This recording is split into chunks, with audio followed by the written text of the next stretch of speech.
नमस्कार दोस्तों, आधुनिक भारत का इतिहास जो लेक्चर सीरीज है वो 28वां लेक्चर है। आज इस चैप्टर का नाम है अंग्रेजों की साम्राज्यवादी नीतियाँ।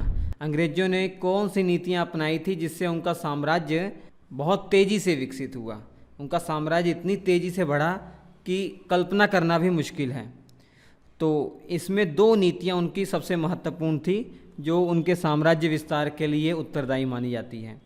पहली सहायक संधि जो लॉर्ड वेलेस्ली के द्वारा शुरू की गई थी, और दूसरी डॉक्ट्रिन ऑफ लैप्स व्यपगत का सिद्धांत, इसे लॉर्ड डलहौजी ने शुरू किया था। इन्हीं दो नीतियों को साम्राज्यवादी नीतियों के बीच में अध्ययन करना है, क्योंकि यही दो नीतियाँ ऐसी थी जो जिस उद्देश्य से उन्होंने इस नीतियों को शुरू किया था ना, कहीं उससे ज़्यादा रिजल्ट मिला। मतलब जो उन्होंने एक्सपेक्ट किया था उससे लाख गुना ज़्यादा उनको रिजल्ट मिला। तो इतना विकसित हुआ इस साम्राज्यवादी नीतियों, इन नीतियों के कारण इतना तेज़ी से साम्राज्य विस्तार हुआ कि बंगाल से पूरे भारत में उन्होंने कब्जा कर लिया। पहले बंगाल तक सीमित थे, लेकिन उसके बाद पूरे भारत में कब्जा कर लिया। तो देखिए 28 लेक्चर पढ़ लिए, तो अभी तक आपने पढ़ा क्या है वो समझ लीजिए। बार बार बच्चों के कमेंट आ रहे हैं कि सर सीरियल वाइज कैसे पढ़ें। तो सिंपल सी बात है भैया, सबसे पहले इसमें आपने पढ़ा यूरोपीय कंपनियों का आगमन, भारत में यूरोपीय कंपनियों का आगमन। उसके बाद एक चैप्टर होता है कि औरंगजेब के बाद के जो मुग़ल शासक हैं उनके बारे में पढ़ना। वो मैंने ऑलरेडी कंप्लीट करवा दिया है मध्यकालीन भारत के इतिहास वाले टॉपिक में, वो पढ़ लीजिए वहाँ से। ठीक है, मध्यकालीन भारत के इतिहास में पढ़ा दिया तो दोबारा पढ़ाने का कोई मतलब नहीं था। उसके बाद अंग्रेज़ों ने जब बक्सर का युद्ध लड़ा, ठीक है, उसके बाद उससे बक्सर के युद्ध से पहले प्लासी का युद्ध भी लड़ा था। वो सारी घटनाएं आपने बंगाल के नवाब वाले चैप्टर में पढ़ा होगा। उसके बाद टीपू सुल्तान वाला जो टाइम पीरियड था, ये देख ली मैप में थोड़ा दिखाई दे रहा होगा, ये मैसूर हैदर अली टीपू सुल्तान का जो साम्राज्य था, वहाँ पर साम्राज्य के बारे में पढ़ा आपने। उसके बाद अंग्रेज़ों ने कैसे वहाँ पर अधिकार कर लिया वो पढ़ा आपने। उसके बाद मराठा साम्राज्य पढ़ा। मराठा साम्राज्य के अंदर सबसे पहले आपने भोंसले के बारे में पढ़ा। भोंसले मतलब जो छत्रपति शिवाजी की फैमिली थी ना, उनका टाइटल भोंसले था, उनके बारे में पढ़ लिया, उनकी फैमिली के बारे में पढ़ लिया। लेकिन आपने देखा कि उसके बाद पेशवा जो कि भोंसले या छत्रपति के अधीन हुआ करते थे, इनके दरबार में प्रधानमंत्री हुआ करते थे, उन्होंने धीरे धीरे आगे बढ़कर अपना इतना विकास कर लिया कि वो मराठा साम्राज्य के शासक बन बैठे। तो मराठा साम्राज्य एक टाइम ऐसा था कि पेशवाओं के नाम से जाना जाने लग गया। पेशवा के बारे में पढ़ लिया। उसके बाद जब पेशवा थे ये भी कमज़ोर होते गए, तो अंग्रेज़ों ने फ़ायदा उठाया, तो अंग्रेज़ों के साथ इनकी लड़ाइयाँ हुई। तो उस टॉपिक को हम कहते हैं आंग्ल मराठा युद्ध। कुल 3 युद्ध हुए थे अंग्रेज़ों के साथ। उन 3 युद्धों के बाद पूरा जो मराठा साम्राज्य है समाप्त कर दिया गया अंग्रेज़ों के द्वारा। उसके बाद सिखों के बारे में पढ़ना होता है कि सिख धर्म पढ़ लिया, जो 10 गुरु थे उनके बारे में समझ लिया हमने। उसके बाद 10 गुरुओं के बाद यहाँ पर सिख साम्राज्य स्थापित हो गया था। तो सिख साम्राज्य किस तरीके से इसका पतन हुआ अंग्रेज़ों के द्वारा, कौन कौन से युद्ध लड़े गए, वो आंग्ल सिख युद्ध में आपने पढ़ा। और उसके बाद ये एक्स्ट्रा टॉपिक मैंने इसलिए पढ़ाया कि आगे की चीज़ें आपको समझ में आती रहे। गवर्नर जनरल और viceroy exam point of view से इम्पोर्टेंट तो है ही, इसलिए मैंने आपको शुरुआत से लेकर 1773 का रेगुलेटिंग एक्ट जो पास हुआ था उसमें गवर्नर जनरल नियुक्त हो गए थे बंगाल में। उसके बाद देश की आज़ादी तक 1947 तक कौन कौन गवर्नर जनरल वाइसराय रहे, वो सारा मैंने डिटेल में पहले ही पढ़ा दिया, ताकि इसके बाद के जो टॉपिक हों वो आपको अच्छे से समझ में आते रहें। तो इसी में अगर आपने पढ़ लिया तो आपने लॉर्ड वेलेस्ली के बारे में पढ़ा होगा, लॉर्ड डलहौजी के बारे में पढ़ा होगा, तब आपको ये चैप्टर समझने में आसानी होगी कि अंग्रेज़ों की साम्राज्यवादी नीतियाँ अब समझने में आपको आसानी होगी। अब आपको बताना नहीं पड़ेगा कि लॉर्ड वेलेस्ली कौन था, लॉर्ड डलहौजी कौन था, टाइम पीरियड क्या था, आपको बार बार हटाना नहीं होगा, आपको समझ में आ जाएगा। अब इसके बाद जितने टॉपिक हैं बहुत आसानी से आपको क्लियर हो जाएंगे। ठीक, ये देख लीजिए आपका modern history full lecture series modern history का है। तो इसमें 28 वीडियो दिखा रहे, लेकिन 27 लेक्चर बने हुए हैं, एक कोई और डाल दिया गया होगा। देखिए ये है, पहले में पहला और दूसरा आपको ये पढ़ाएगा कि भारत में जो यूरोपीय कंपनियों का आगमन है वो कैसे हुआ, वो आपको समझ में आ जाएगा। ठीक है, मॉडर्न हिस्ट्री हमारा बहुत ज़्यादा देखा जाने वाला ये वीडियो है। लगभग अभी तो 28 लाख देखे हैं, लेकिन 35-36 लाख से ज़्यादा इस एक ही वीडियो को देखा गया है। तो बच्चों, इसके बाद आपने बंगाल के नवाबों के बारे में इस तीसरे वीडियो में पढ़ लिया होगा, तीसरे चौथे वीडियो में और पाँचवें वीडियो में। ठीक है, उसके बाद मैसूर, आंग्ल मैसूर संघर्ष जो है वो समझ लिया आपने छठवें वीडियो में। टीपू सुल्तान, हैदर अली के बारे में सब पढ़ लिया आपने। ठीक है, सातवां वीडियो भी उसी से रिलेटेड है। उसके बाद आठवें वीडियो में मराठा साम्राज्य शुरू हो जाता है। सबसे पहले छत्रपति शिवाजी के बारे में पढ़ते हैं, फिर आप पढ़ते हैं पेशवाओं के बारे में। तो पेशवाओं के साथ आंग्ल मराठा युद्ध हुआ, अंग्रेज़ों का युद्ध हुआ, जिसे आंग्ल मराठा युद्ध कहते हैं, वो पढ़ा आपने। फिर सिख धर्म के बारे में पढ़ा, सिख साम्राज्य के बारे में पढ़ा। उसके बाद आंग्ल सिख युद्ध पढ़ा आपने 12वां लेक्चर तक। और इसके बाद गवर्नर जनरल के बारे में पढ़ा, गवर्नर जनरल के बारे में पढ़ा। तो बेसिकली मैं आपको समझाऊं मॉडर्न हिस्ट्री पढ़ते कैसे हैं। मॉडर्न हिस्ट्री में शुरुआत में जो अंग्रेज थे, कहानी है पूरी, अंग्रेज भारत में आकर बसे, उन्होंने व्यापार किया, लेकिन देखा कैसी सिचुएशन थी कि जो अंग्रेज थे उन्होंने हमारे जो भारतीय देसी रियासतें थी उनका फ़ायदा उठाया। तो धीरे धीरे एक एक करके उन पर हमला करना शुरू कर दिया, उन पर अधिकार करना शुरू कर दिया। तो इसीलिए तो पहले हम क्या पढ़ते हैं कि यूरोपीय कंपनियों का आगमन, मतलब पहले भैया अंग्रेज आए, फिर जैसे बाकी डैनिश, फ्रांसीसी ये सब आते गए, डच आते गए, तो उनके बारे में भी हमने अध्ययन कर लिया। फिर उसके बाद अंग्रेज़ों ने सबसे पहले कहाँ हमला किया था बताइए? बंगाल में ना। तो बंगाल के नवाबों के बारे में अध्ययन किया। तो उसके बाद धीरे धीरे करके एक एक कोने को वो जीतते चले गए। तो वही हमने आपको पढ़ाया है कि आंग्ल मराठा युद्ध, सिख युद्ध, मैसूर पर कैसे हुआ। तो मुख्य तौर पर ये सब मैंने आपको समझा दिया है। ठीक है, किस तरीके से इन्होंने हमला कर लिया वो आपने समझ लिया। अब उन्होंने अपने गवर्नर जनरल, वायसराय बैठाना शुरू कर दिया, वो आपने समझ लिया। तो अब इसके बाद हम पढ़ रहे हैं कि समझने की कोशिश कर रहे हैं कि इनका जो साम्राज्य इतना तेज़ी से विकास हुआ है वो कैसे विकास हुआ है। तो हमें कुछ यहाँ पर पीएचडी थोड़ी ना करनी है, हमको कुछ यहाँ पर एक्सपेरिमेंट थोड़ी ना करना है, जो हो चुका है वही पढ़ना है। तो बहुत आसान है, इसमें कोई प्रॉब्लम वाली बात नहीं है। तो चलिए शुरुआत करते हैं अंग्रेजों की साम्राज्यवादी नीतियों में सहायक संधि और व्यक्तिगत का सिद्धांत। सहायक संधि लॉर्ड वेलेस्ली के द्वारा शुरू की गई और लॉर्ड डलहौजी के द्वारा व्यक्तिगत का सिद्धांत। सबसे पहले टारगेट करते हैं सहायक संधि। लॉर्ड वेलेस्ली का टाइम पीरियड आपको याद होना चाहिए, पढ़ा चुके हैं हम, 1798 से 1805 तक। मात्र 7 वर्षों में इसकी इस सहायक संधि ने इतना बड़ा काम कर दिया कि साम्राज्य बहुत तेज़ी से विकास हो गया। ठीक, तो अंग्रेज़ों का जो साम्राज्य है उसी को और बढ़ाने के चक्कर में जो गवर्नर जनरलों ने, वायसरायों ने अपना दिमाग लगाकर ये नीतियाँ जो अपनाई हैं, इसी के बारे में अध्ययन करना है। और इनकी नीतियाँ जब इन्होंने शुरू किया था, इनको भी नहीं पता था कि इतना अच्छा रिजल्ट आने वाला है। जो एक्सपेक्ट करके इन नीतियों को शुरू किया था ना, उससे कहीं लाख गुना ज़्यादा इनको रिजल्ट मिला। ठीक, अब सबसे पहले समझना है बच्चों सहायक संधि होती क्या है। सहायक संधि में अंग्रेज क्या करते थे कि जो भी देसी रियासतें थी उनको सैनिक सहायता देते थे, उनको सैनिक सहायता और ज़बरदस्ती सैनिक सहायता देते थे, और इसके बदले में उनसे पैसे लिया करते थे। मतलब अंग्रेज अपनी सेना को देसी रियासतों के दरबार में भेजते थे, बोलते थे कि ये सेना आपकी रक्षा करेगी। भले देसी रियासत का जो शासक है वो ना एक्सेप्ट करना चाहे, तब भी ये ज़बरदस्ती किसी भी तरीके से कूटनीति को अपनाकर ऐसा कर देते थे कि उस देसी रियासत शासक को, बेचारे को, अपने पास अंग्रेज़ों की सेना रखना होता था।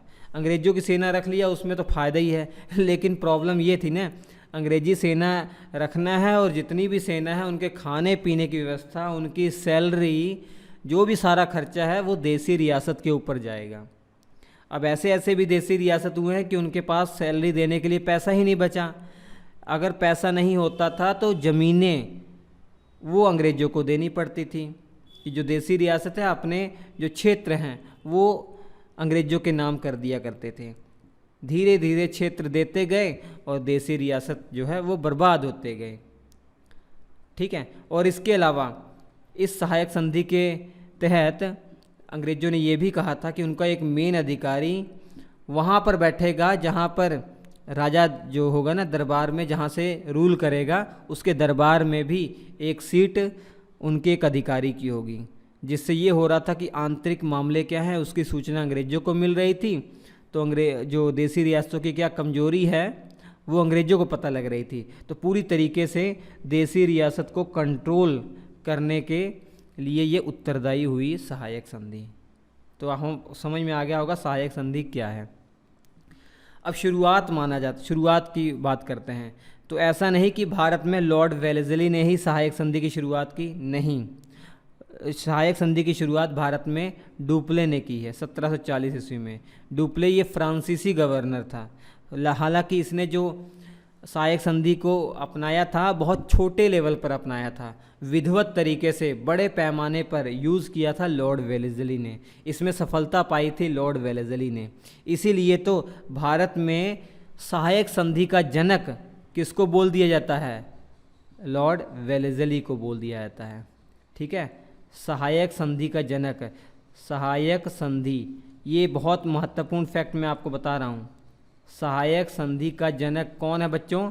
Lord Wellesley. नोट कर लीजिएगा, ये लॉर्ड वेलेस्ली है। लॉर्ड वेलेस्ली ही था सहायक संधि का जनक, भारत में माना जाता है। भले इससे पहले डुप्ले ने सहायक संधि शुरू किया था, लेकिन छोटे लेवल पर किया था। ठीक, अब सहायक संधि लागू करने का कारण क्या था? अंग्रेजों ने आखिर क्यों सहायक संधि को लागू किया था? सबसे पहले वो चाहते थे कि देसी रियासतों को अपने अधीन कर लें। उनका ये पहले से ही लक्ष्य हो गया था कि जो पूरा भारत है, पूरा भारत उनको अपने कब्जे में करना है। तो उसको कब्जे में करने के लिए इस सहायक संधि का उन्होंने यूज़ किया। उन्होंने देखा कि इस पूरे भारत में हम अकेले तो हैं नहीं, अभी तो हम बंगाल वाले क्षेत्र तक शामिल है, मतलब सीमित हैं, लेकिन बाकी जो देसी रियासतें हैं, देसी रियासतों को अगर कंट्रोल करना है तो इस सहायक संधि का यूज़ करना पड़ेगा। इसके अलावा इनके कॉम्पिटिटर जो बाकी यूरोपीय कंपनियां थी, इसमें सबसे महत्वपूर्ण फ्रांसीसी थे। तो फ्रांसीसियों को भी ये कंट्रोल करना चाहते थे, फ्रांसीसियों को भी यहाँ से समाप्त करना चाहते थे। तो इस कारण से भी इन्होंने सहायक संधि को अपनाया। अभी मैं आपको सहायक संधि की शर्तें जब बताऊंगा, आपको ऑटोमेटिक समझ में आ जाएगा कि किस तरीके से इन्होंने देसी रियासतों को अपने अधीन कर लिया, और इसके अलावा फ्रांसीसियों का जो प्रभाव था भारत में वो भी समाप्त कर दिया, और इसके अलावा अपनी शक्तिशाली सेना भी बना ली। तो ये 3 उद्देश्य थे, शक्तिशाली सेना बनाना। शक्तिशाली सेना बनाना, अगर ये खुद के पैसे पे सेना को तैयार करेंगे, उनको सैलरी देनी होती, तो इनकी तो हालत ख़राब हो जाती। इसीलिए सहायक संधि के तहत जो देसी रियासत है उनके दरबार में अपनी सेना ये रखेंगे, और सेना को बहुत बड़ा रख देंगे, मतलब सेना में बहुत ज़्यादा सैनिक रिक्रूट कर देंगे, क्योंकि इनको घर से तो पैसे देने नहीं हैं, पैसे तो देसी रियासत वाले को देने हैं बेचारे को। इससे क्या हो रहा था कि देसी रियासत वाला पैसा देता था और इन्हीं की सेना बहुत बड़ी हो जा रही थी। ठीक है, इनकी सेना बहुत बड़ी हो जा रही थी। तो पहली बात, देसी रियासत कंट्रोल में आ गए, और दूसरी बात, फ्रांसीसियों का प्रभाव ख़त्म हो गया, क्योंकि इन्होंने कह रखा था इस सहायक संधि के तहत कि भैया हम आपको जब सहायता दे रहे हैं ना, तो किसी और यूरोपी को आप अपने दरबार में नहीं रखेंगे, या किसी और यूरोपी के साथ आप कोई बातचीत नहीं करेंगे। अर्थात फ्रांसीसियों का ही इनका टारगेट था कि फ्रांसीसियों से आप कोई हेल्प नहीं लेंगे, ना फ्रांसीसियों की आप कोई हेल्प करेंगे। तो बिना देसी रियासत के, बिना लोकल राजाओं की मदद के कोई यूरोपीय कंपनी आगे बढ़ ही नहीं पा रही थी। कितना अपने देश से वो सोर्स लेकर आते, ठीक है। बिना लोकल सपोर्ट के कोई जो यूरोपीय कंपनी थी आगे बढ़ पाती क्या? नहीं बढ़ पाती। ठीक है, तो जैसे कोई कंपनी विदेश से हमारे पास आ रही है, चाइना की कोई कंपनी आ रही है, बिना हमारे लोकल सपोर्ट के वो आगे थोड़ा ना बढ़ पाएगी। एम्प्लॉयर तो उसको यहीं से चाहिए होंगे, ठीक है, सपोर्ट तो यहीं से चाहिए होगा। जब कोई सपोर्ट ही नहीं करेगा तो कमज़ोर पड़ जाएगी, उखड़ जाएगी। इसके अलावा शक्तिशाली सेना बनाना चाहते थे, तो ये भी इनका जो लक्ष्य था वो भी पूरा हो गया। तो सहायक संधि लागू करने का कारण आपको समझ में आ गया होगा। उसके बाद सहायक संधि की विशेषताएं क्या थीं? इस सहायक संधि कोई देश अपना लेता था, उसकी विशेषताएं क्या थीं? भारतीय राजाओं के विदेश संबंध जो है वो कंपनी के अधीन हो गए। मतलब जिस देशी रियासत ने सहायक संधि अपना ली है, स्टार बना दिया तो सहायक संधि अपना ली है, अब वो किसी दूसरी देशी रियासत से डायरेक्ट बातचीत नहीं कर पाएगा। अगर इसको किसी दूसरी देशी रियासत से बातचीत करनी है ना बच्चों, तो बीच में विचोलिया जो होगा वो अंग्रेज होंगे। अंग्रेजों के माध्यम से ही इसको दूसरी देशी रियासत के साथ बातचीत करनी है। अब इससे हुआ क्या, देखिए बहुत दिमाग लगाया अंग्रेजों ने।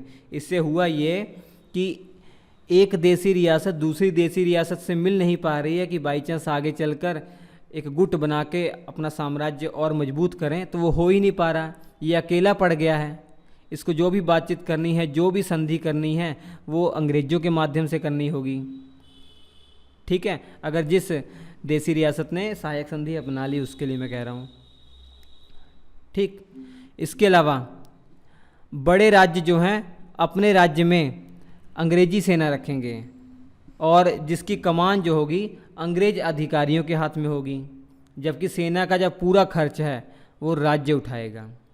मतलब समझ में आ गया होगा आपको कि जिस देशी रियासत ने सहायक संधि अपना ली है वो अपने यहाँ अंग्रेजी सेना रखेंगे। और ऐसा नहीं कि उस अंग्रेजी सेना को कंट्रोल में वो राजा करेगा देशी रियासत का, नहीं।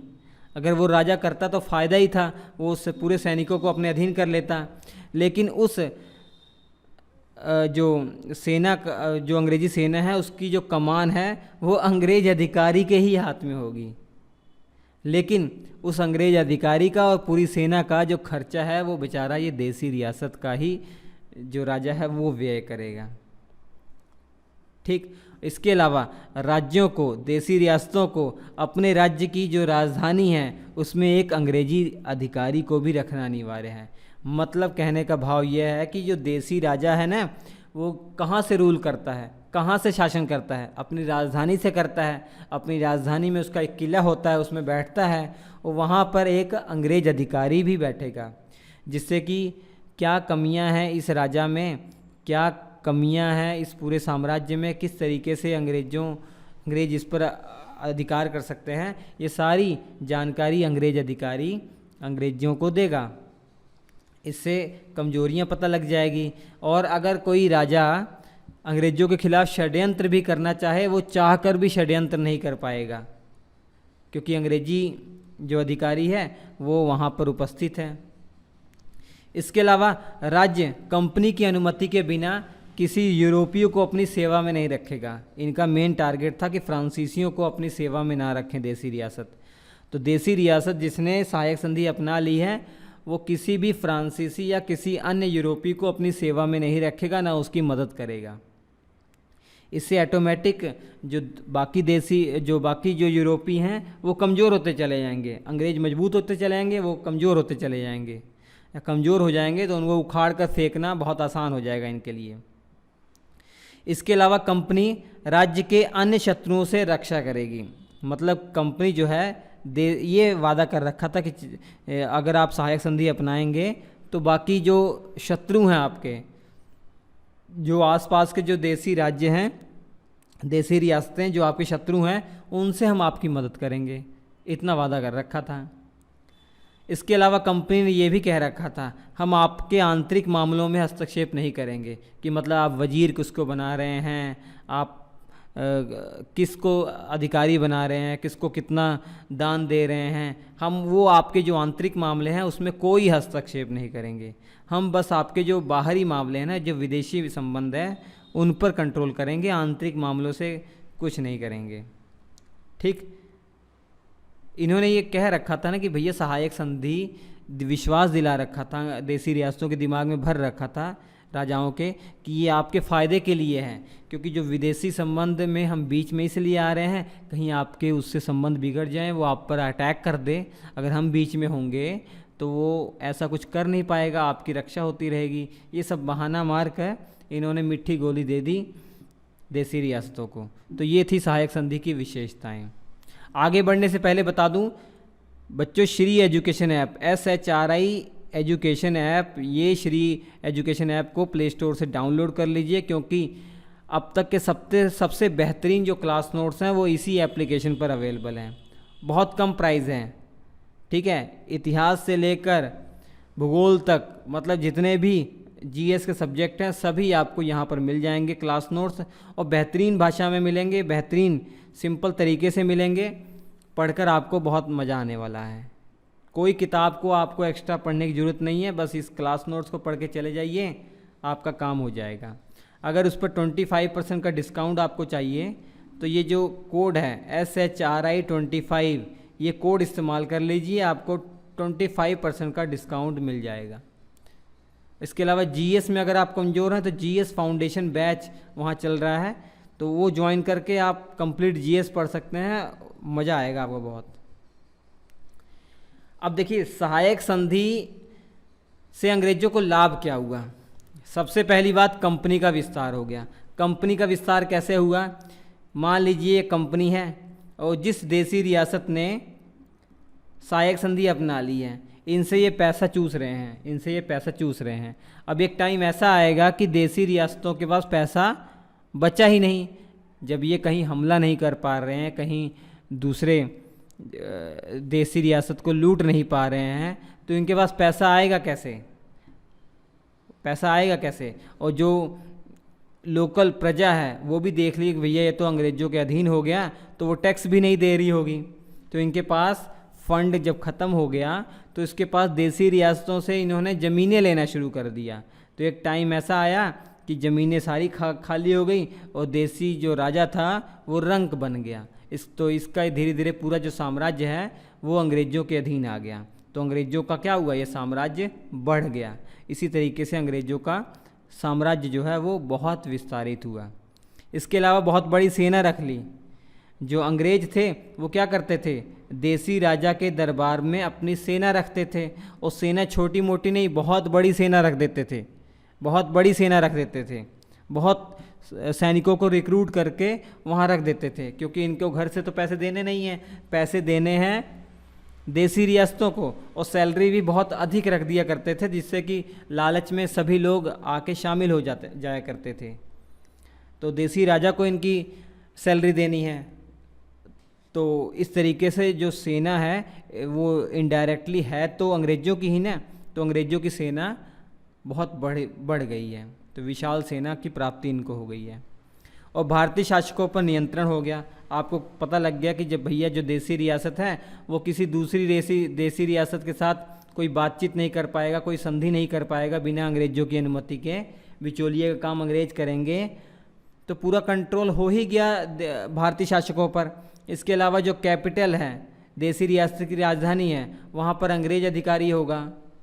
तो पूरी तरीके से नियंत्रण कर रखा है जो आपके देसी राजा थे। फ्रांसीसियों का प्रभाव का अंत हो गया।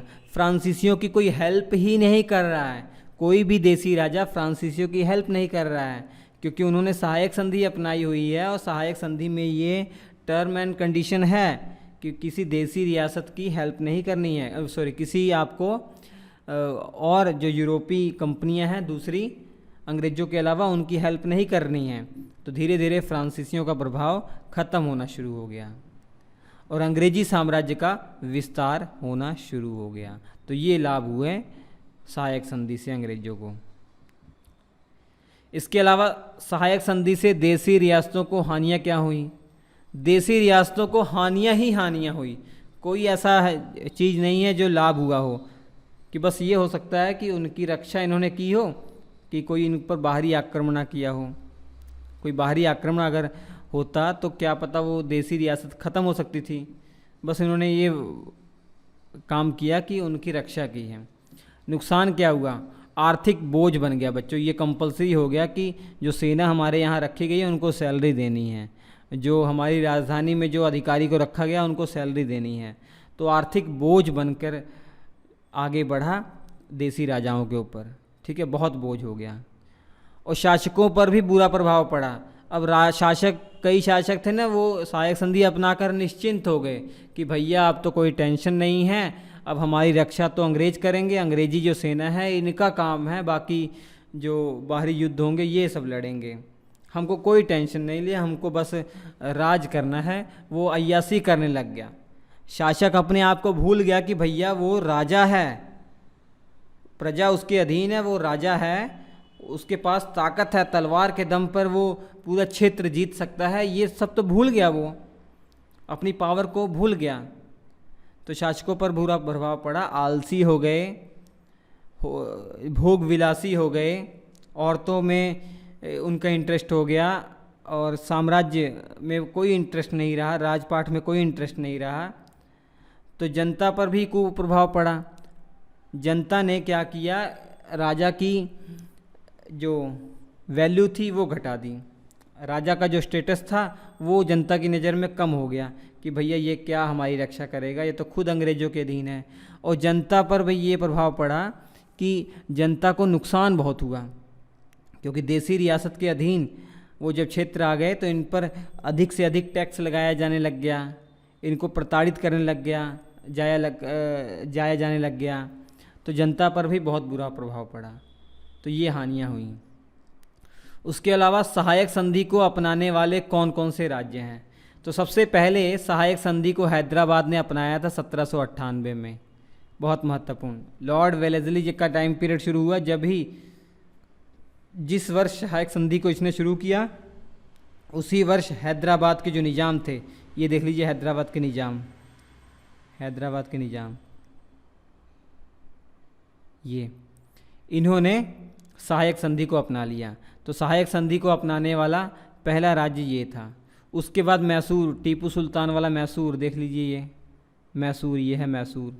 मैप में साफ साफ दिखाई दे रहा है, जो ऐसे लाइनें बनी हुई हैं वो सभी क्या हैं, उन्होंने सहायक संधि अपनाई है। ठीक है। तंजौर ने भी अपना ली है, देखिए तंजौर, तंजावुर या तंजौर, इन्होंने भी 1799 में अपना ली।